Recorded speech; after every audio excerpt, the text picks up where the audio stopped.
Assalamualaikum warahmatullahi wabarakatuh. Hadirin, untuk melahirkan kehidupan dunia yang baik, yang dalam bahasa Quran disebut dengan hayatan thayyibah dan ditutup dengan akhir yang baik, yang dinamakan dengan husnul khatimah, maka penting bagi setiap insan beriman untuk memahami hakikat kehidupan. Dan itulah yang ditampilkan oleh Al-Quran, bahkan sejak Allah Subhanahu wa ta'ala mengawali detil firman-Nya dalam Al-Quran yang membuka cerita perjalanan hidup awal manusia saat mulai dipilih menjadi pemakmur bumi hingga diturunkan berketurunan dan tibalah kita menjalani kehidupan sampai dunia ini berakhir. Kita akan coba persingkat tentang hakikat kehidupan dunia ini sehingga Jumat kali ini mampu menyadarkan kita tentang esensi kehidupan agar kita mampu bersungguh-sungguh mempersiapkan diri untuk memasuki kehidupan yang sesungguhnya. Al-Imam Al-Ghazali memberikan satu ilustrasi dalam kitab beliau yang fenomenal, Ihya Ulumuddin, tentang aktivitas manusia di bumi yang diilustrasikan seperti seseorang yang sedang menyelam di kedalaman laut. Ia diberikan tabung oksigen dengan batas tertentu dan diberikan tugas dalam menyelam itu untuk mengumpulkan beberapa benda-benda tertentu. Taruhlah kita sebut misalnya beberapa mutiara. Diberi tugas dengan durasi tertentu. Kalau kita ingin padatkan, misal diberi tugas 24 jam, mesti menyelam, menemukan 5 mutiara dan 6 permata, serta 1 batu tanda khusus. Kalau kita khususkan ada 1, ada 5, dan 6. Diberikan durasi 24 jam untuk membawa itu dan kembali ke permukaan. Namun ternyata ketika menyelam itu ke dasar lautan, ditemukan berbagai hal yang sangat indah. Ikan berwarna-warni, terumbu karang yang belum pernah nampak sebelumnya, pemandangan yang begitu indah. Walaupun saat yang bersamaan juga, untuk mendapatkan benda-benda tadi, terkadang mendapati gelombang ombak yang tidak mudah. Semakin menyelam ke dalam, semakin deras arusnya. Namun, cukup adil waktu yang diberikan, misinya juga sesuai dengan kemampuan untuk naik ke permukaan. Ternyata dari sekian banyak yang menyelam, yang gagal itu bukan karena kurang oksigennya. Yang gagal itu bukan karena arusnya. Yang gagal itu ia lupa dengan misinya. Sehingga terpana oleh penampilan-penampilan dan juga pandangan-pandangan yang tampak dalam kemegahan samudra itu. Sehingga lupa dengan misi asalnya untuk mengumpulkan benda-benda yang dikhususkan dan berwujud hal yang membawa ia mendapatkan kemaslahatan saat kembali ke permukaan. Itulah kurang lebih ilustrasi dan penjelasan singkat terkait apa yang digambarkan oleh Al-Imam Al-Ghazali dalam kitabnya Ihya Ulumuddin yang menggambarkan tentang misi dan fenomena kehidupan manusia saat menjalani tugasnya di dunia.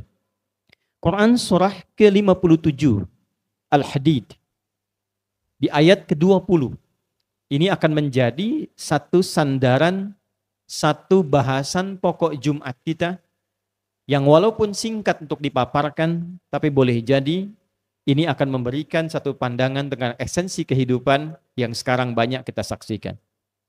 A'udzubillahi minasyaitonirrajim. Bismillahirrahmanirrahim. I'lamu annamal hayatud dunya la'ibun wa lahwun wa zinatun wa tathakhurun bainakum wa takathurun fil amwali wal aulad. Saya berhenti sampai di kalimat ini dulu. I'lamu, ketahuilah oleh kalian. Jadi yang pertama, Allah memberikan pengumuman, informasi terbuka kepada seluruh hambanya. Kalau kita dengar pengumuman-pengumuman, di bandara ada pengumuman, Di sekolah ada pengumuman. Di kehidupan berbangsa, bernegara ada pengumuman. Semakin penting yang mengumumkan, semakin istimewa pengumuman itu. Kalau pengumuman disampaikan oleh kepala sekolah, artinya sifatnya penting. Pengumuman disampaikan oleh presiden, bukan menterinya, artinya sifatnya penting. Pengumuman ini langsung disampaikan oleh Allah, bukan melalui makhluk. Allah yang sampaikan secara langsung, kemudian tiba kepada kita melalui Rasul yang teristimewa. Bukan Rasul biasa, bukan malaikat biasa, yang menyampaikannya kepada Nabi Muhammad SAW, Ruhul Amin, Sayyidul Malaikah, pemimpin para malaikat, dan yang menyampaikan kepada kita Sayyidul Anbiya'i wal Mursalin, pemimpin para nabi dan para rasul. Artinya informasi ini melebihi batas penting biasa. Ya, sangat-sangat penting.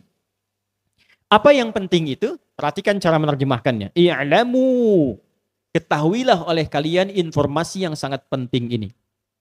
Annamal hayatud dunya, inti kehidupan dunia yang kita saksikan dan kita hadir di dalamnya, intinya itu sebagai berikut. 1. La'ib. Kebanyakan nampak seperti permainan. Permainan itu ikut rame kemudian selesai pulang. Kemarin adik-adik bermain futsal, permainan, rame kemarin. Rebutan bola, rebutan piala, setelah itu pulang. Hilang, selesai.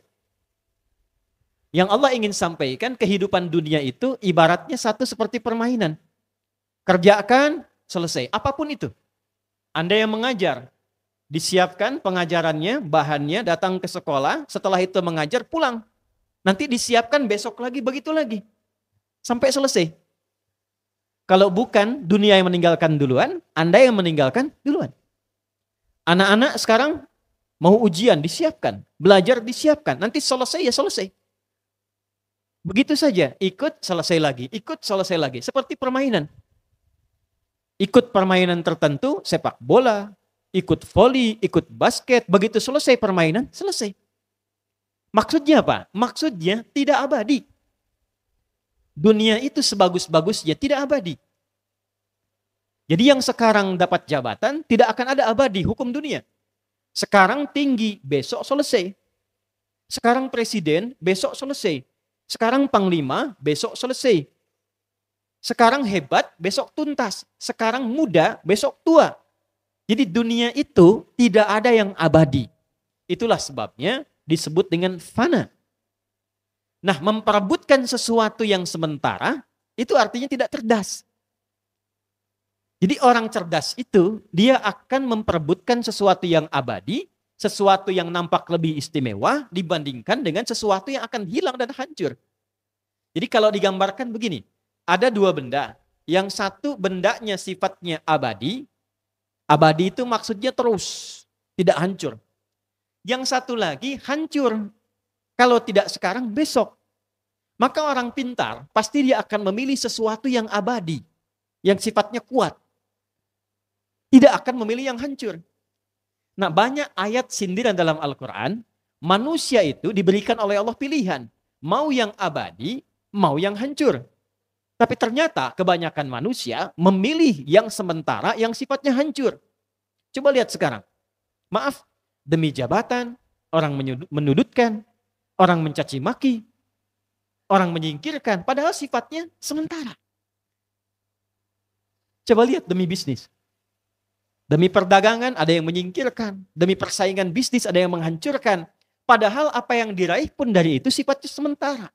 Setelah dapat, hilang lagi. Dapat uang. Uang gak bertahan lama, gak dipakai, hancur. Begitu dipakai dapat makanan, makanan dipakai, digunakan jadi kotoran. Itulah dunia. Maka berebut pada sesuatu yang sementara, dalam timbangan Islam, dalam tinjauan Islam, itu sesuatu yang bukan pintar. Tidak cerdas. Maka siapa orang cerdas itu? Orang cerdas itu orang yang menggunakan bahan sementara itu untuk yang mendapatkan sifat yang abadi. Untuk mendapatkan sifat yang abadi. Karena itulah banyak ayat dalam Al-Quran memperkenalkan kehidupan abadi yang disebut dengan akhirat. Lalu ditampilkan kenikmatannya supaya kita bisa bandingkan. Mana yang dipengenin? Ini pengen emas. Yang dunia sementara, yang di akhirat emasnya lebih berkilau. Lebih indah. Mutiaranya itu lebih bersinar. Kehidupannya abadi. Diberikan tampilan di depan kita. Anda mau ambil yang mana? Ini akhirat, ini dunia. Bukan mengabaikan dunia. Tapi gunakan dunia itu sebagai perangkat untuk mendapatkan akhirat yang disebutkan. Itulah sebabnya kenapa kita sering kali dapatkan ayat gambaran tentang surga. Surga Firdaus bagaimana, surga Aden bagaimana, bidadarinya bagaimana. Supaya tidak ada rebutan perbuatan zina di dunia, sementara ada kehidupan abadi di akhirat yang lebih indah. Minuman akhirat bagaimana? Supaya tidak ada rebutan orang mabuk di dunia, sementara akhirat lebih indah. Ini gambaran pertama. Jadi tidak usah terlalu serius untuk mendapatkan dunia, dalam arti serius itu sehingga mengerahkan semua kemampuan bahkan untuk menyakiti orang lain. Untuk apa? Dunia itu sudah teratur. Rizkinya sudah diatur. Tinggal kita berikhtiar, tapi yang belum teratur itu adalah akhirat kita. Gunakan ikhtiar itu dalam kehidupan dunia untuk menjemput kemuliaan akhirat yang telah dijanjikan. 1. Walahun. Kebanyakannya senda gurau dan sesuatu yang sia-sia. Wazinatun. Pengen tampil indah. Menarik perhatian. Populer. Dikenal. Dunia itu. Betapa banyak sekarang orang bikin konten untuk menarik perhatian supaya dikenal. Betapa banyak orang belanja, berpakaian. Bukan untuk menutupi aurat. Sebetulnya standar kalau hanya sekedar nutupin aurat, bebannya gak banyak. Gak akan dikejar-kejar beban. Cuman karena ingin tampil gaya, ingin modis, modisnya gak dilarang. Yang salah itu ketika ingin dilihat banyak orang. Sehingga bebannya semakin banyak. Beri kendaraan itu bukan supaya sampai ke tujuan dengan cepat. Supaya tetangga tahu saya punya mobil. Supaya tetangga tahu saya punya sepeda. Itu yang menyebabkan di-upload, update status, hanya untuk dilihat. Akhirnya apa yang terjadi? Bebannya makin berat. Ketika beban makin berat, lupa kita akan pulang. Itu yang dikatakan Al-Imam Al-Ghazali. Harusnya mencari satu benda, harusnya mencari 5 mutiara, harusnya mencari 6 permata, akidah itu 1, 5 rukun Islam, 6 rukun iman. Itu yang kita pertahankan untuk pulang. Cuman lupa. Nah, itulah dunia. Jadi kalau kita mengerti tentang esensi kehidupan dunia, kita tahu mana yang dibutuhkan, mana yang diinginkan. Butuh itu pasti berlawanan dengan ingin. Tidak semua yang diinginkan itu jadi kebutuhan. Apa kebutuhan kita menggunakan pakaian? Menutup aurat. Apa kebutuhan kita makan? Menghilangkan lapar. Apa kebutuhan kita minum? Menghilangkan haus. Kalau sadar tentang kebutuhan, tidak banyak bebannya. Yang penting bisa minum, haus hilang. Tidak harus banyak selera. Ketika seleranya banyak, pengen dengan jus naga, naganya buah. Pengen dengan jus alpukat. Pengen dengan es jeruk. Dipaksa-paksa sampai nangis, dikejar, cari sesuatu. Padahal intinya satu, cuman hausnya supaya hilang. Itu poin. Jadi gambaran dari Al-Quran ingin menggambarkan, Anda akan lihat dalam kehidupan dunia, banyak orang menuntut keinginannya dibandingkan memenuhi kebutuhannya. Selanjutnya, watatsakhurun bainakum, berbangga diri. Pamer. Berlomba hanya untuk menunjukkan siapa yang paling hebat. Di sekolah. Ya, persis kayak permainan kemarin kan? Ya. Adik-adik futsal. Pengen kerjasama mencetak gol atau ingin menunjukkan saya yang hebat skillnya. Pembimbing pelatih. Membimbing itu supaya timnya kompak atau supaya menunjukkan saya pelatih yang bisa mengantarkan timnya juara. Permainan. Ya. Sekarang Anda mengajar di sekolah. Tujuan mengajar itu tafakhur atau tafahum. Menjadikan anak-anak itu kenal Allah, ingat pengetahuan, atau ingin menunjukkan saya bisa ngajar. Saya ustadz yang hebat, ustadzah yang hebat. Wa tafakhurum bainakum. Para ustadz begitu, mengajar juga apakah ingin dengan pengajarannya supaya umat itu kenal Allah? Atau yang kedua, tafakhur, persaingan, siapa yang paling populer? Siapa yang metodenya paling mudah dipahami? Siapa yang paling dikenal masyarakat? Tafakhur. Tidak sedikit yang terjebak pada bagian yang keempat ini. Wa takatsurun fil amwal. Ini tingkatnya agak lebih tinggi. Berlomba memperbanyak harta. Dan sekarang kita lihat yang terjebak di dalamnya bukan hanya pebisnis. Maaf, boleh jadi juga pengajar terjebak. Guru-guru yang mengajar ini memperbanyak ilmu dan pengalaman untuk mengajar atau orientasinya datang ke sekolah untuk mencari harta. Bisa dilihat. Kalau ikut urusan dunia, innamal hayatud dunya, atau yang tadi, i'lamu annamal hayatud dunya, ya, annamal hayatud dunya, inti dari dunia itu, kalau kita masuk ke dalamnya, kalau Anda ingin lihat orang yang terperangkap dunia, salah satunya takatsurun fil amwal. Dia terjebak untuk mengumpulkan harta benda dunia. Di sini gajinya besar nggak ya? Di sini pendapatannya besar nggak ya? Pengajar juga begitu. Amplopnya tebal nggak di sini? Jamaahnya banyak atau sedikit? Ya. Persis seperti orang berusaha berniaga. Apakah salah kalau ingin cari dunia? Tidak. Wa minan nasi may yaqulu rabbana atina fid dunya wa ma lahu fil akhirati min khalaq. Demikian di Al-Baqarah ayat 200. Ya, ada sebagian orang yang memang orientasi hidupnya cari dunia. Tapi ingat, dibuka di awal sesuatu yang ditinggalkan.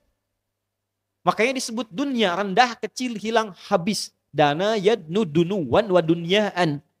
Jadi kalaupun Anda perbanyak, sampai ajal aja batasnya, ajal tiba, meninggal. Yang banyak itu nggak ada artinya. Pertanyaannya, apa yang akan kita jumpai setelah wafat pada alam yang baru, tempat yang baru, bekalnya sudah siap atau belum? Dan itulah yang abadi. Jadi kalau memperbanyak harta tadi untuk menopang akhiratnya, itu yang abadi, yang sejati. Ya. Memperbanyak mutiara yang dimintakan, itu yang abadi. Di atas wajib ada sunnah. Tapi kalau terlena dengan hal yang tidak dimintakan, walaupun banyak, fata morgana, ujungnya hilang. Wal aulad. Berbangga memperbanyak keturunan. Ya, boleh banyak keturunan. Tapi kalau menyiapkan keturunan dunia, itu yang diingatkan oleh Islam. Hanya untuk dunia. Anak saya jadi dokter. Boleh. Anak saya jadi tentara. Bagus. Anak saya jadi diplomat. Bagus. Disiapkan semua. Tapi ketika semua profesi itu hanya diniatkan untuk dunia, itu yang menurut Islam kurang lengkap. Pada akhirnya meninggal juga. Lalu di akhirat jadi apa? Silahkan jadi dokter, saat yang bersamaan dokter yang rajin sholat. Dokter yang menghafal Quran. Dokter yang melayani untuk ibadah. Bukan bekerja sama dengan perusahaan atau pabrikan-pabrikan hanya untuk meningkatkan harta dan melukai pasien. Tuh, itu dunia namanya. Silahkan pilih. Silahkan pilih. Wa takatsurun fil amwali wal aulad kamathali ghaithin a'jabal kuffaru nabatuhu. Thumma yahiju fatarahu musfarra, thumma yakunu hutama. Kalau yang dipilih itu dunianya saja, pengen jadi A, pengen jadi B, jadi pilot, jadi dokter, jadi insinyur. Ya, silahkan ambil itu dunia, kata Allah, seperti persis rumput tumbuh jadi hijau dan bagus, tapi ujungnya menguning, ujungnya hilang, habis. Kalau dibakar itu, ya jadi semai yang hitam saja, nggak ada nilainya, selesai diinjak-injak. Habis. Ya, wa fil akhirati adzabun syadidun wa maghfiratun minallahi wa ridwan. Tapi kalau kita gunakan dunia untuk mencari akhirat, perhatikan kalimat Qur'annya, yang kita dapatkan kasih sayang Allah, ridhanya Allah, dan itulah yang menjadikan kita kuat menjalani kehidupan dunia. Ditutup lagi dengan kalimat wa mal hayatud dunya illa mata'ul ghurur. Kalau Anda terlampau menikmati dunia, bukan menjadikan bekal sebagai wasilah mencari akhirat, maka itu akan menjadi kesenangan yang menipu. Silahkan kumpulin harta sebanyak-banyaknya. Guru-guru yang mau ngajar orientasinya mencari harta, silahkan kumpulkan. Besok meninggal, harta itu tak terpakai. Ternyata yang terpakai itu ilmu ikhlas yang pernah diajarkan. Bukan kehilangan dunianya. Dunianya Allah cukupkan. Bahkan Allah lebihkan untuk mempermudah misi kehidupan ia mencari akhirat. Silahkan yang bisnis berbisnis untuk cari akhirat. maka Allah mudahkan jalannya, dia dapat dunianya, dia raih akhiratnya. Itu yang dimaksud ayat 201-nya, wa minhum may yaqulu rabbana atina fid dunya hasanah wa fil akhirati hasanah wa qina adzabannar. Kesimpulan dari khutbah Jumat yang singkat ini, mari di akhir bulan Sya'ban ini sebelum masuk Ramadan, kita temukan tentang hakikat kehidupan kita supaya kita mengerti dan paham bagaimana caranya menjalani kehidupan dunia ini. Gunakan dunia untuk mencari akhirat. Tidak dilarang kaya. Uthman kaya, Abdurrahman bin Auf kaya, sampai sekarang kisahnya viral. Insyaallah adik-adik nanti yang di wisuda di Madinah, di Mekah, akan melihat hotelnya sahabat Uthman bin Affan. Beliau sekarang punya tabungan di Bank Saudi. Salah satu tabungan itu hasilnya didapatkan dari hotel. Dulu zaman Nabi nggak ada hotel. Cuma beliau membeli sumur dengan kebun untuk akhiratnya. Dibeli dengan uang dunia untuk akhirat. Lalu sumur itu, hotel itu, sekarang sumur itu, kebun itu sudah tidak ada, dijadikan hotel. Hotelnya dapat penghasilan, ditabung di bank, hasilnya disedekahkan untuk umat Islam. Sudah 15 abad masih punya hotel sekarang. Itulah akhirat. Dunianya terlihat dan akhiratnya terjamin. Silahkan cari dunia sebaik-baiknya untuk menyiapkan kehidupan akhirat. Tapi kalau semua digunakan hanya untuk memenuhi kebutuhan dunia, tadi cirinya. Banyak mainnya. Semua tergabung, yang 5 tadi itu nanti nyambung semua. Takatsурun fil amwal, berebut harta. Nanti kalau sudah banyak hartanya, orang dunia itu kelihatan apa? La'ibun walahwun, banyak mainnya. Hartanya dipakai main-main, pakai judi main-main. Ya. Maaf, ke tempat-tempat hiburan, buat main aja. Walahwun, sendagurau. Ya, cuman buat main, tebak-tebakan keluar harta, habis uang buat foya-foya. Nah, itu cirinya orang dunia. Jadi kalau menemukan yang seperti itu, kita doakan. Dan kita jangan ikut ke situ. Supaya semua kembali pada rahmat Allah Subhanahu wa ta'ala. Penting itu disampaikan karena sekarang mulai nampak kehidupan dunia itu real di hadapan kita. Bahkan nampaknya lebih dari sekedar apa yang digambarkan. Lebih parah sekarang tampak. Zaman Nabi Lut dulu, yang ada itu cuma homo, laki-laki aja. Laki-laki dengan laki-laki. Sekarang perempuan dengan perempuan. Tidak ada yang ganti kelamin, sekarang ganti kelamin. Semakin banyak yang aneh-aneh, semakin banyak tingkat maksiatnya, ini menunjukkan dunia sedang tidak baik-baik saja. Maka kalau ingin jadi orang yang baik, beralihlah mencari kehidupan akhirat, dalam arti gunakan perangkat dunia, silahkan sebaik-baiknya, untuk menjadi pribadi yang baik di hadapan Allah, menjemput kehidupan akhirat kita yang lebih nyata.